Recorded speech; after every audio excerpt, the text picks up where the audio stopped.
মানুষকে যদি তার পেটের অসুখ হত্যা করে, মানুষকে যদি তার পেটের অসুখ হত্যা করে, তাহলে আল্লাহ তাকে কখনো কবরের শাস্তি দেবেন না, কবরের শাস্তি বন্ধ। একটা কথা আপনাকে বলতে পারি, পেটের অসুখে, কলেরায়, মহামারীতে, ক্যান্সারে মানুষ যদি মারা যায়, তাহলে এই ধারণাটা রাখা যায় যে তার কবরের শাস্তি হবে না। এখন কাফের যদি মারা যায়, তাহলে কি কবরের শাস্তি হবে না? বিষয়টি এমন নয়। মানুষের যদি কালেমা লা ইলাহা ইল্লাল্লাহ থাকে, আর যদি এই কলেরায় অথবা ক্যান্সারে মারা যায়, তাহলে কবরের শাস্তি হবে না। রাসূল সাল্লাল্লাহু আলাইহি সাল্লাম এই কথাই বলেছেন।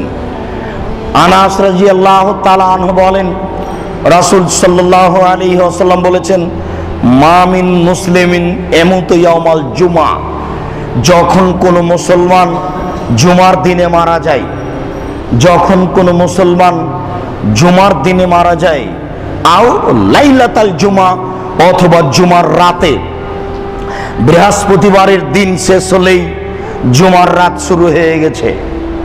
বৃহস্পতিবারের দিন শেষ হয়ে যেমনই সূর্য ডুবে গেল, তেমন জুমার রাত শুরু হয়ে গেছে। এই রাতে এবং জুমার দিন সূর্য ডুবা পর্যন্ত এই সময়ে মারা গেলে ইল্লা ওয়াকাহুল্লাহ মিন আযাবিল কবরে, আল্লাহ তাআলা তাকে কবরের শাস্তি থেকে রক্ষা করবেন, তার কবরের শাস্তি হবে না।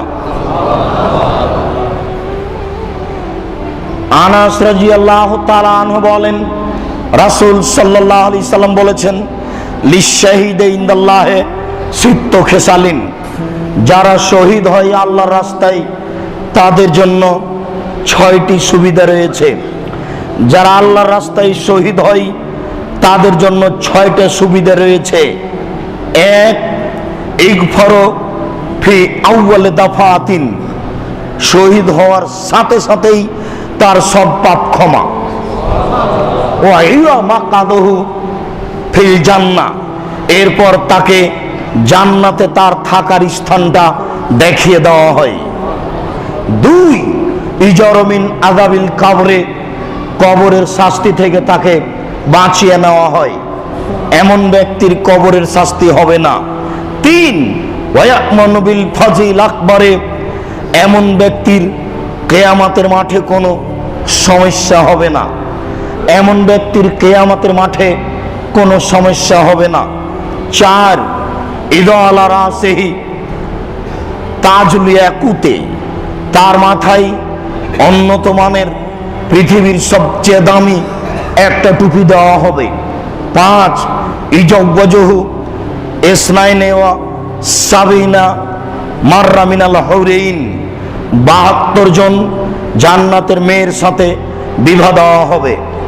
6, ইসাফাউ ফি সাবিনা মিন আকরিবাইহি, 70 জন মানুষকে সুপারিশ করে জান্নাতে নিয়ে যেতে পারবে, যদি মানুষটি সত্যই আল্লাহর পথে শহীদ হয়। সে যদি সত্যই আল্লাহর পথে শহীদ হয়, তাহলে তার 6টি সুযোগ রয়েছে। তার একটি সুযোগ হচ্ছে তার কবরের শাস্তি হবে না। সম্মানিত মসজিদের মুসল্লি, বিষয়টি বুঝে কবরের শাস্তি থেকে বেঁচে থাকার চেষ্টা করুন। আল্লাহ আমাদের রক্ষা করুক। আল্লাহুম্মা আমিন। আল্লাহুম্মা সাল্লি আলাইহি, আল্লাহুম্মা বারিক আলাইহি। আলহামদুলিল্লাহ ওয়াহদা, আসসালাতু আসসালামু আলা মান লা নাবিয়্যা বা'দা।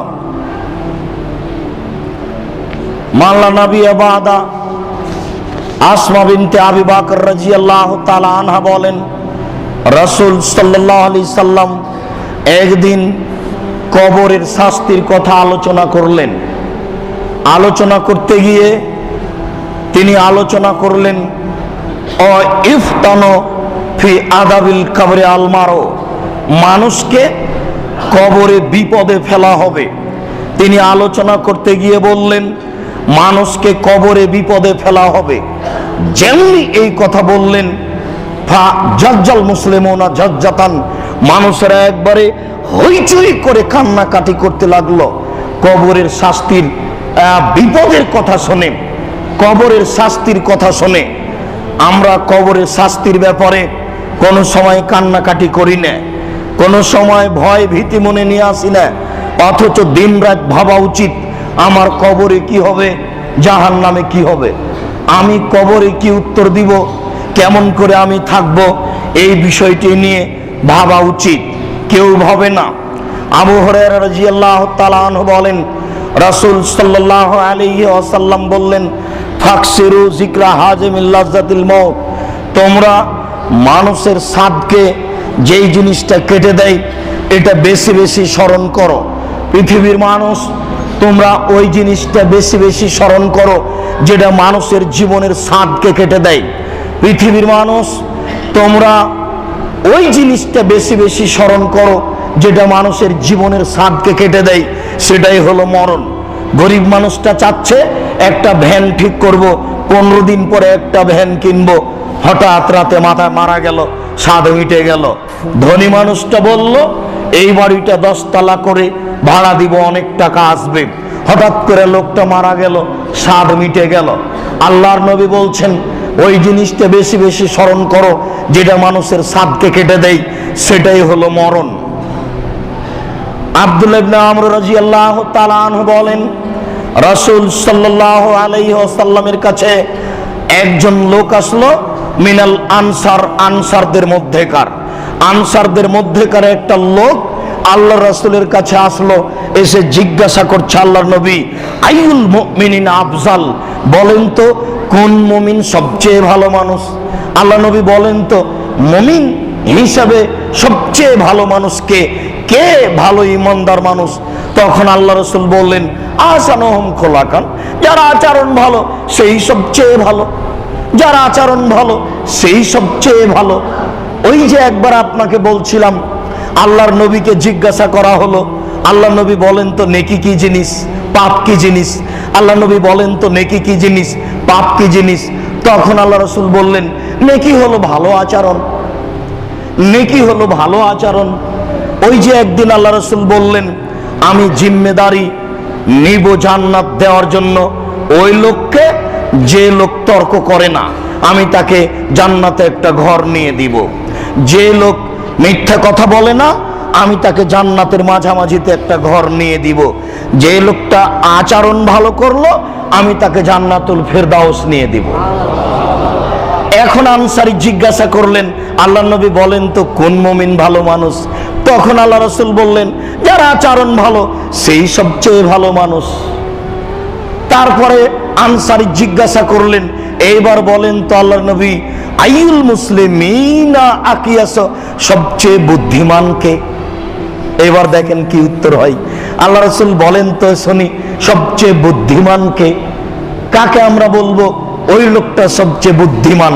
তখন আল্লাহ রাসূল উত্তরে বললেন যে আকসারুহুম যিকরান লিল মউত, যেই মরণকে বেশি বেশি স্মরণ করে সেই বুদ্ধিমান। মনে থাকবে না কথা?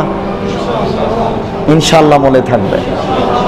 সবচেয়ে ভালো মুমিনকে, যারা আচরণ ভালো। সবচেয়ে বুদ্ধিমানকে, যে মরণকে বারবার স্মরণ করে সেই হলো বুদ্ধিমান।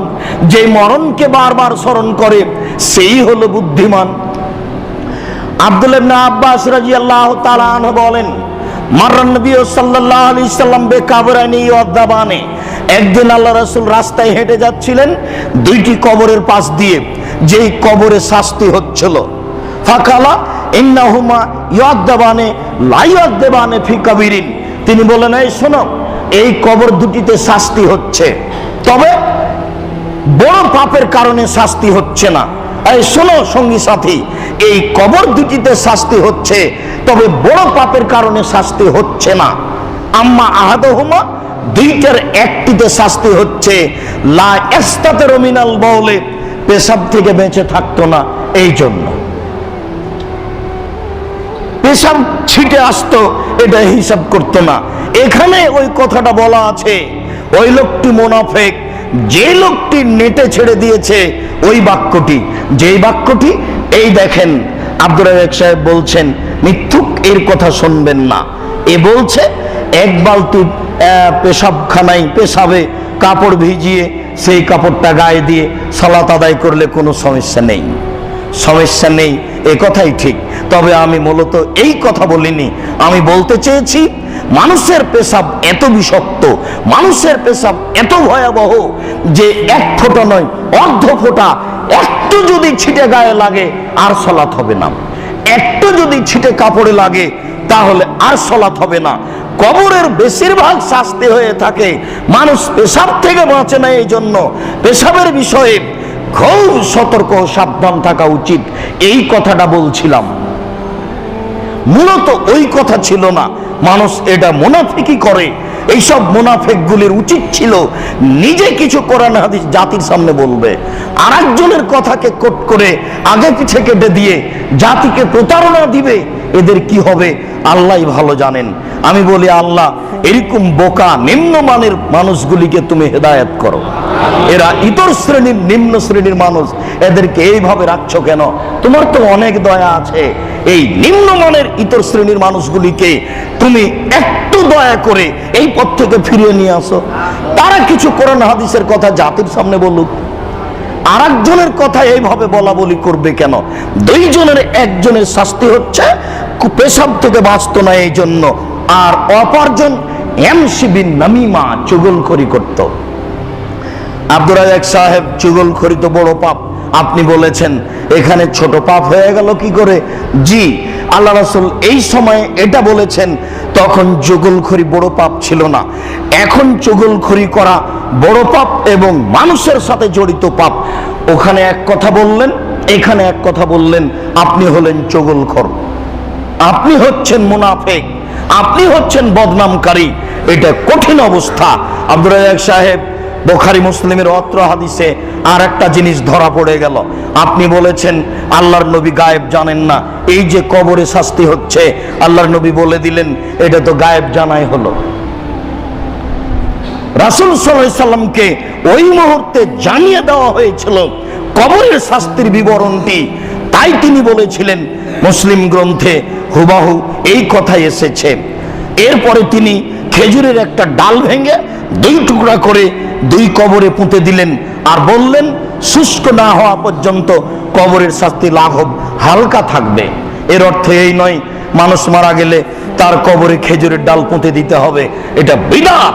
রাসূল সাল্লাল্লাহু আলাইহি সাল্লামের তাৎক্ষণিক একটা ব্যক্তিগত কর্ম ছিল, এটাই তিনি করেছিলেন, এটা কিয়ামত পর্যন্ত থাকবে। বা সাহাবী তাবেঈ করেছেন, এর কোনো প্রমাণ নাই, আপনাকে করতে হবে না।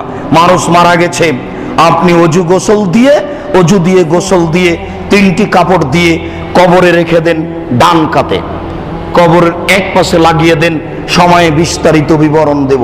জানাজা দিয়ে কবরে রেখে মাটি চাপিয়ে দেন, দোয়া পড়ে চলে যান, আল্লাহুম্মা গফির লাহু ওয়া সাব্বিতহু, আল্লাহ তুমি একে ক্ষমা করো, এই জন্য প্রশ্নের উত্তর দিতে পারে, তুমি এই তৌফিক দান করো, এই বলে চলে যান। সময় সাপেক্ষে আবার কোনোদিন এসে তার জন্য ক্ষমা চাইবেন। সম্মানিত মসজিদের মুসল্লি, রাসূল সাল্লাল্লাহু আলাইহি সাল্লাম কবরের শাস্তির ব্যাপারে বলেন।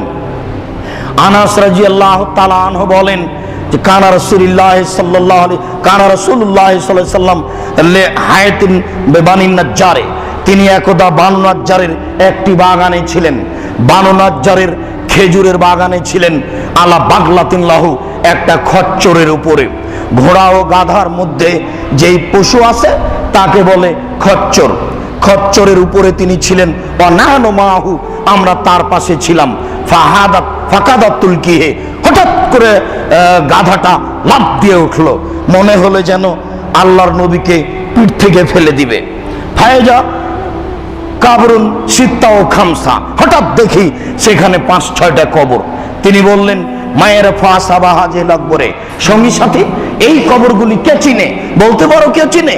কালা রাজুলুন নাম আরিফুহুম, জি হ্যাঁ আমি আল্লাহর নবী চিনি এই কবরগুলি কার। আল্লাহ রাসূল বললেন, মাতা মাতু, তারা কখন মারা গেছে? তখন আমি বললাম, ফিশিরকে, তারা মুশরিক অবস্থায় মারা গেছে, তারা অমুসলিম অবস্থায় মারা গেছে। তখন আল্লাহ রাসূল বললেন, শোনো, ইন্না হাযিল উম্মাহ লা তুবতালা ফি কুবুরিহিম, এই মানুষকে, পৃথিবীর সকল মানুষকে কবরে বিপদে ফেলা হয়, কবরে পরীক্ষা করা হয়। লা লা তাদাফানু লা আদুল্লাহ আইসমাকুম মিন আযাবিল কবর আল্লাযী আসমাউ মিনহু, শোনো আমার যদি ভয় না হতো, আমার যদি আশঙ্কা না হতো যে তোমরা মানুষকে কবরেই রাখবা না, তাহলে আমি আজকে আল্লাহর কাছে দোয়া করতাম, আল্লাহ তুমি এই লোকগুলিকে কবরের শাস্তি শুনিয়ে দাও যেমন আমি শুনতে পাচ্ছি। আল্লাহ তুমি এই লোকগুলিকে কবরের শাস্তি শুনিয়ে দাও যেমন ভাবে আমি শুনতে পাচ্ছি। কিন্তু আমি যদি দোয়া করি আর আল্লাহ যদি তোমাদেরকে কবরের শাস্তি শুনিয়ে দেয়, তাহলে আর তোমরা মানুষকে কবরেই রাখবা না। এই জন্য আমি আর দোয়া করলাম না। সম্মানিত উপস্থিতি, কবরের শাস্তি কানে শোনা যায় না, দেখা যায় কেমনে? কবরের শাস্তি কানে শোনা যায় না, দেখা যায় কেমনে? কবরের শাস্তি কানে শোনা যায় না, দেখা যায় কেমনে? আনাস রাদিয়াল্লাহু তাআলা আনহু বলেন, রাসূল সাল্লাল্লাহু আলাইহি সাল্লাম বলেছেন, ইন্নাল মাইয়িতা ইযা ওয়াদিয়া ফি কবরিহি, যখন কোনো মানুষকে কবরে রাখা হয়, ওয়া তাওয়াল্লা আনহু আসহাবুহু, আর কবরে রেখে লোকগুলি চলে যায়, আন্নাহু লা ইয়াসমাউ কারানি আলাইহিম, তখন সে কবর থেকে শুনতে পাই জুতার শব্দ, সব চলে গেল। বিপদটি কত কঠিন আপনাকে আমি কি দিয়ে বুঝাবো? সবাই চলে গেল, জুতার শব্দ শোনা যায়, তাহলে জুতা পায়ে দিয়ে কবর স্থানে যেতে পারে, প্রমাণ হয় বুখারী মুসলিমের হাদিস। পায়ে জুতা থেকেই সালাত হবে, বোঝা যায় বুখারী মুসলিমের হাদিস। কবরের উপরে পা চাপা দেওয়া যায় না, কবরের উপরে বসা যায় না, কবরকে পাকা করা যায় না, একেবারেই হারাম, টোটালি হারাম, সম্পূর্ণরূপে হারাম। মানুষগুলি চলে গেল, কবরবাসী জানতে পারে। আর একটি কথা এখানে ঢুকিয়ে দিই, আনাস রাদিয়াল্লাহু তাআলা আনহু বলেন, রাসূল সাল্লাল্লাহু আলাইহি সাল্লাম বলেছেন, একবাল বাইয়াতা সালাসা, মানুষ যখন মারা যায় তখন তিনটে জিনিস তার পিছা ধাবন করে। এর যে স্নান ওয়াবকামা হুয়াহিদ, দুইটা আবার ঘুরে আসে, একটা তার সাথে থেকে যায়। এতবাহু আহলুহু ওয়া মালুহু ওয়া আমালুহু, যখন লাশটাকে কবরস্থানে নিয়ে যাওয়া হয় তখন যায় তার ছেলে, যায় তার ভাই ভগ্নী, এরা যায়, আর যায় তার মাল, কুদাল গেল, কুড়াল গেল, বালতিটা গেল, বদনাটা গেল, কিছু জিনিস গেল। ও আমালুহু, তার কর্ম সাথে চলে গেল, জেনা হোক, চুরি হোক, ডাকাতি হোক, মারামারি হোক, আর তাহাজ্জুদ হোক, যেটাই হোক না কেন সব তার সাথে সাথে চলে গেল।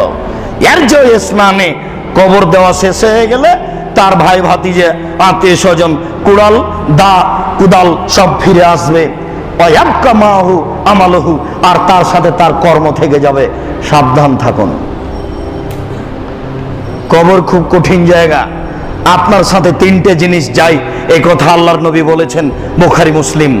তিনটের দুইটা ফিরে আসে আর একটা থেকে যায়।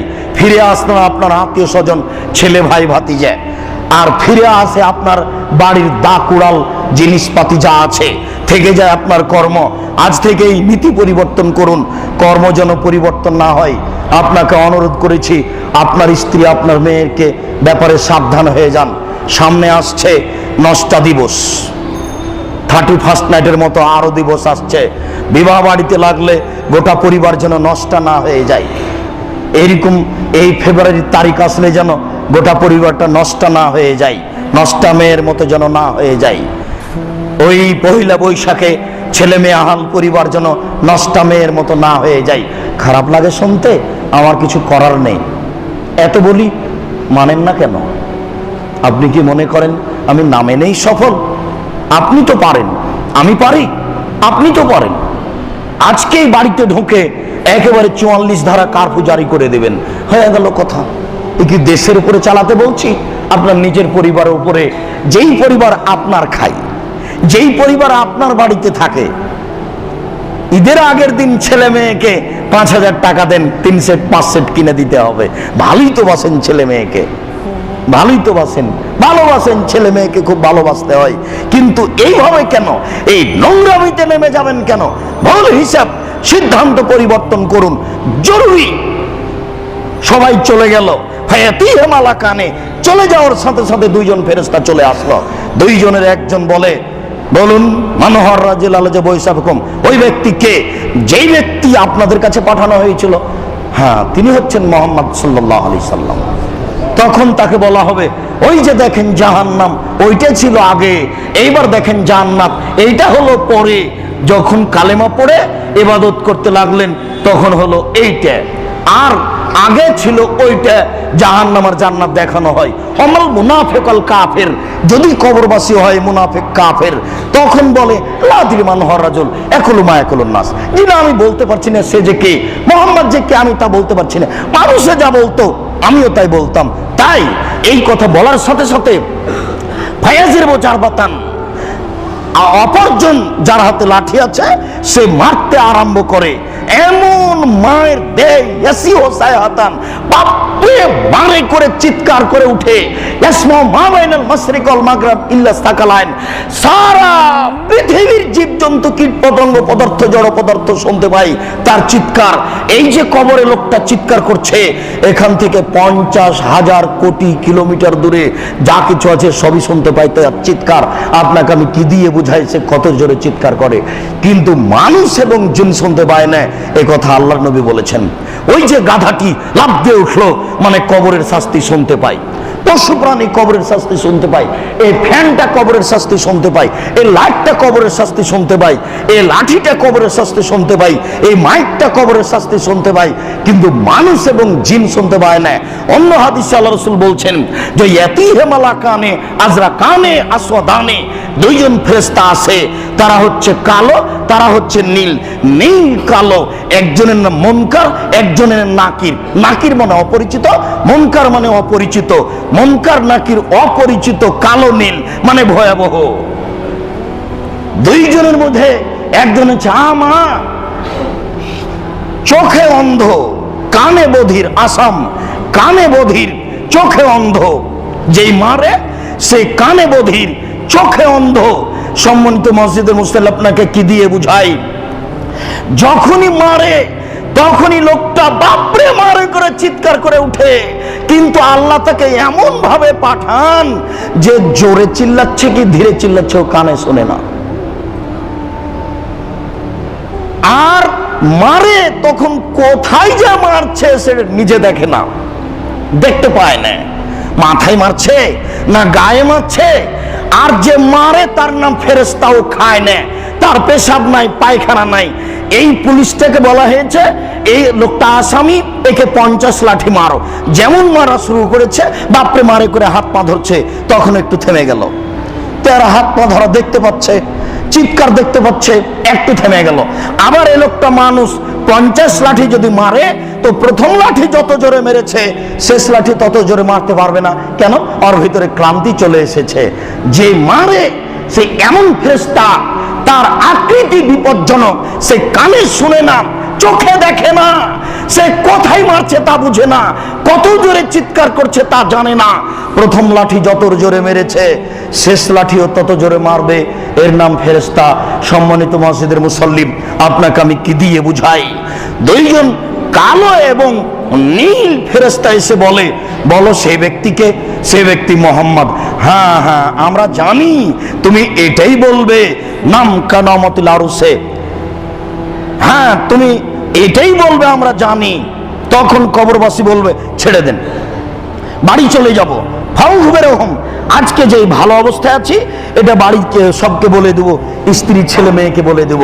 তখন ফেরেশতারা বলেন আরে না না, নাম কানামতুল আরুসে লাইকা জহিল্লাহ বাহালেহি, এখানে ঘুমিয়ে যাও বাসর রাতের ঘুমানোর মতো, যাকে তার প্রিয়া ছাড়া কেউ জাগায় না। বাসর রাতে ঘুমিয়ে গেলে শাশুড়ি জাগাতে যায় না, কেউ জাগাতে যায় না। তার স্ত্রী এক পর্যায়ে জাগিয়ে তাকে বলে নাস্তা করে নেন।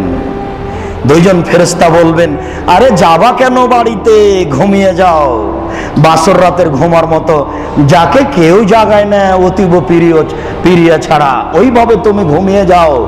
যেদিন বিচারের মাঠ হবে সেদিন তুমি জাগবা, জাগার সময়তে বলবা আসরের টাইম পার হয়ে গেল, আসরের টাইম পার হয়ে গেল, সালাত আদায় করতে হবে, সালাত আদায় করতে হবে। মানে জোহরের সালাত আদায় করে খেয়ে ঘুমিয়েছেন, আর ঘুম ভাঙতে দিচ্ছে আসরের টাইম পার হয়ে গেল, তাহলে অল্প ঘুমিয়েছেন মানে কয়েক হাজার বছর পার হয়ে গেছে। বুঝাতে পারছি না মনে হয় বিষয়গুলি, কয়েক হাজার বছর পার হয়ে গেছে। তাই প্রমাণ হয়ে গেল যে জোহর থেকে আসর পর্যন্ত আরে সময় পার হয়ে গেল, সূর্য ডুবে গেল, আসরের সালাত আদায় করবো, এই হুড়াহুড়ি লেগে গেছে ঘুম ভাঙতেই। তাই ভালো মানুষ। অমল কাফের মুনাফিক, ও বলছে যে না না না আমি তো চিনি না, সে মোহাম্মদ কে আমি জানি না। আমরা জানি তুমি এটাই বলবে, কাদ কুলতা তাকুল হাকাজা, এটাই বলবে, কথা জানি। এই টাইমে আলাইহিল আরজ, এই মাটি চেপে ধরো, মাটি দুই দিক থেকে চেপে ধরো। ওয়ায়ালতামু আলাল আরজ, মাটি দুই দিক থেকে চেপে ধরবে। ওয়াক্তালে ফাজলাহু, একদিকের হাড় আর একদিকের হাড়ে ঢুকে একবারে চ্যাপটা লেগে আঁটসাঁট হয়ে একবারে মাটির সাথে মিশে যাবে। আপনাকে আমি কি দিয়ে বুঝাই কবর কি জিনিস? এই কথার অর্থ এই নয় যে কবর দুই দিক থেকে চেপে জমা ধরে গেল, ও বুঝলো যে জমা ধরে গেল, না বুঝাতে পারছি না। ও বুঝলো যে কবর আমাকে চেপে ধরে জমা ধরে গেল। আপনি এখন কবর খুঁড়লে ওইরকমই দেখবেন, কিন্তু ও যখন উত্তর ফেল করলো, উত্তর দিতে পারলো না, তখন দুই দিক থেকে তাকে ধরে একবারে এমন ভাবে জমা লাগিয়ে দিল, একদিকের হাড় আর একদিকের হাড়ে ঢুকে গেল। আল্লাহ রাসূল বলছেন ইফালু ইলা ইয়াউমিল কিয়ামা, এইভাবে তাকে বারবার পিটানো হবে, আর এইভাবে তাকে কবরে চেপে হাড়ের সাথে হাড় ঢুকিয়ে লাগিয়ে কিয়ামত পর্যন্ত, বিচারের দিন পর্যন্ত এভাবে শাস্তি দেওয়া হবে। থাকতে থাকতে একটা মানুষ চলে আসবে, যদি ভালো মানুষ হয় তাহলে আহসানুল ওজহে, সুন্দর টকটকে ঝকঝকে মানুষ, হাসানুস সিয়াবে, কাপড় চোপড় সুন্দর, অতীবুর রিহে, খুব সুগন্ধ। কে তুমি? এত সুন্দর খবর নিয়ে আসলে? আরে এই দিন তো সেই দিন, যেই দিনের ব্যাপারে তোমার ওয়াদা করা হচ্ছিল। আমি তো সেই জিনিস হচ্ছি, আমি তোমার আমল, আমি হচ্ছি তাহাজ্জুদ, আমি হচ্ছি দান। সুন্দর আকৃতিতে কবরে আসবে দান। অমল কাফের মুনাফিক, যদি ব্যক্তি কাফের হয় তাহলে তার কাছে একটা লোক আসবে, কাবিহুস জাসাদে, খুব নিকৃষ্ট শরীরে আর খুব খারাপ গন্ধে আর খুব খারাপ কাপড়ে এসে ঢুকতে। কে তুমি? কে? আরে এই দিন তো সেই দিন, যেই দিনের ব্যাপারে তোমার সাথে ওয়াদা করা হচ্ছিল। সুসংবাদ নাও না তুমি জাহান্নামের কবরের, আমি হচ্ছে তোমার কর্ম। সম্মানিত মসজিদের মুসল্লি, পুরো জীবনের কর্ম কবরে আসবে মানুষের আকৃতিতে, খারাপ আকৃতিতে, খারাপ পোশাকে, দুর্গন্ধময় হয়ে। আর ভালো মানুষের জন্য তার ভালো কর্ম আসবে ভালো পোশাকে, ভালো আকৃতিতে, সুগন্ধময় জিনিস গায়ে লাগিয়ে, সুগন্ধি গায়ে লাগিয়ে। সম্মানিত মসজিদের মুসল্লি, মসজিদের খুতবায় সময় হয়তো বা দীর্ঘ হয়ে গেল, অন্যদিন আরো কবরের বিস্তারিত আলোচনা হবে। আজকের মতো এই পর্যন্ত বলে বলছি, কবর বড় বিপদ। কবর যত কঠিন, কিয়ামত তার চেয়ে অনেক বেশি কঠিন। কিয়ামত যত কঠিন, জাহান্নাম তার চেয়ে অনেক অনেক অনেক বেশি কঠিন। কি দিয়ে বুঝে আপনাকে আমি কবর কত কঠিন? কবর থেকে বাঁচার জন্য রাসূল সাল্লাল্লাহু আলাইহি সাল্লাম সালাত ফেরার পূর্বে বলতেন, রব্বানা আতিনা ফিদ দুনিয়া হাসানাতাও ওয়া ফিল আখিরাতি হাসানাতাও ওয়া কিনা আযাবান নার। এই কবরের শাস্তি, জাহান্নামের শাস্তি থেকে বাঁচার জন্য আল্লাহ রাসূল ফজরের পরে, আপনার আসর মাগরিবের পরে এই কবরের শাস্তি থেকে পরিত্রাণ চাইতেন। আপনারাও কবরের শাস্তি থেকে, জাহান্নামের শাস্তি থেকে বাঁচার জন্য দিন রাত পরিত্রাণ চান। বিশেষভাবে সালাম ফেরার পূর্বে ওই দোয়াটি পড়বেন, আল্লাহুম্মা ইন্নী আউযু বিকা মিন আযাবি জাহান্নাম ওয়া আউযু বিকা মিন আযাবিল কবর।